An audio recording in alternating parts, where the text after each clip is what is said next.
to invite Dr. Daemen talk about the angio-based FFR. Please. Ladies and gentlemen, good morning. So angiography-based FFR.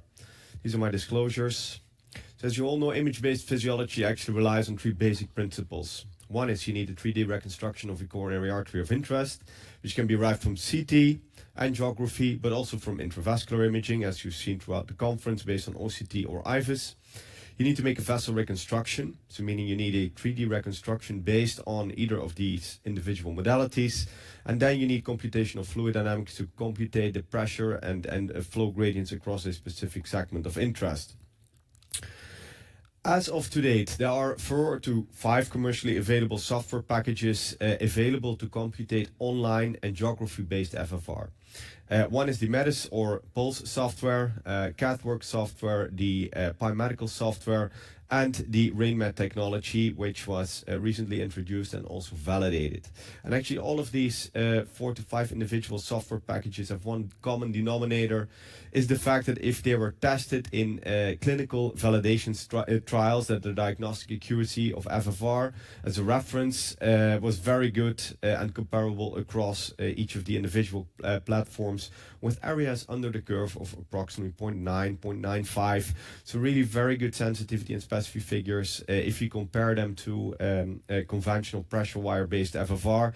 This is just to convince you of those statements with some of the initial data of QFR, which I think is the index with the most solid body of evidence thus far. This is a meta-analysis of patients included in the FFR series of trials, almost 1,000 patients, in which QFR was validated against pressure wire-based FFR, showing you very close correlation with a R of 0.8 and a mean difference of only 0.06, indicating a very small bias. Interestingly, if you think about how this would translate in the use in clinical practice, it's interesting to observe that in these FFR series of trials, the online computation of QFR merely took 3.9 minutes, which was at the end successful in 97% of the attempted cases, attesting to the concept of angiography-based FFR with QFR software. FFR Angio is the CatWorks platform, works a little bit differently. Again, there is a need for two decent orthogonal projections to computate a 3D reconstruction of the artery, but a key feature of this software that allows you to do a complete physiological assessment of the full coronary tree. So not just a single vessel of interest, but the software automatically detects the complete vasculature, including accommodating the pressure gradients and flow disturbances by individual side branches that may affect flow in the more distal territories. Also, FFR Angio, as the index is called, had a very close correlation to pressure wire-based FFR, small bias in the area under the curve of 0.94, attesting to a high sensitivity and specificity of these indexes. Then this is a example of the CAS software, just to show you how that would work in clinical practice with a patient in a intermediate lesion in the proximal circumflex. So 2 orthogonal projections are loaded into the system. You delineate the vessel contour. Manual corrections are needed. When we discussed this in the core lab, we found that approximately 9.5% of the vessel contouring needs some form of correction. The system automatically gives you an optimal end diastolic frame. This is critical to get a proper angiographic 3D reconstruction without the interference of the cardiac cycle. The software does that completely automatically by the EKG gating.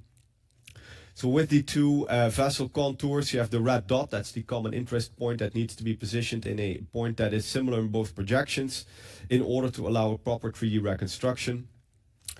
Obviously, you need an inlet boundary condition for the flow. In this case, the aortic blood pressure is used, and the system will instantaneously give you a VFFR of, in this case, 0.79, and by hovering over the vessel, you immediately get your pressure gradients across each of these specific segments, allowing you to appreciate the individual patterns of disease.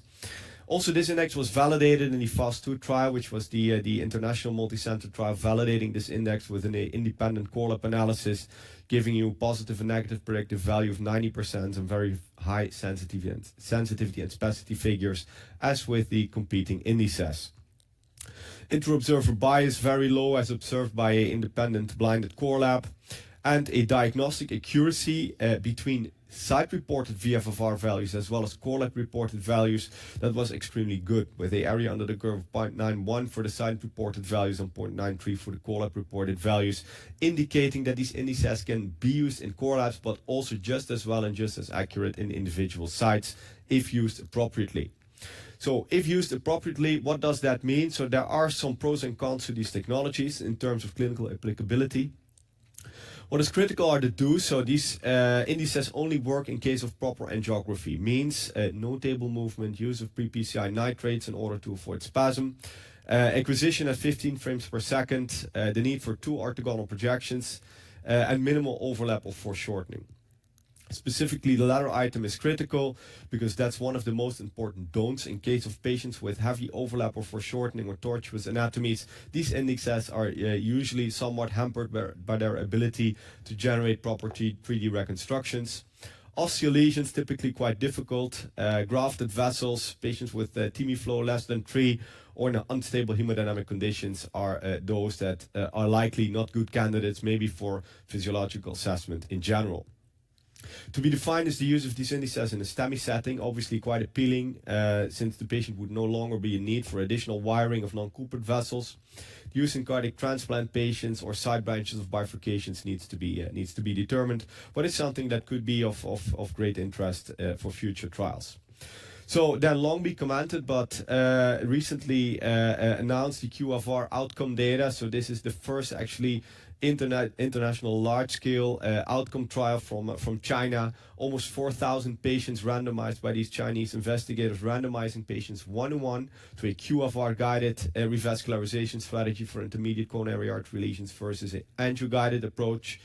The investigators were able to demonstrate a significant reduction in the primary endpoint at 1 year with an absolute delta in the primary endpoint of MACE of 3% at 1 year, which is driven by a reduction in ischemia-driven revascularization and a difference in myocardial infarctions, which, as you can see in the curves, was partly due to a reduction in paraprocedural MIs in the QFR-guided group, simply because of the fact that a QFR-guided approach resulted in less PCIs and shorter procedure times.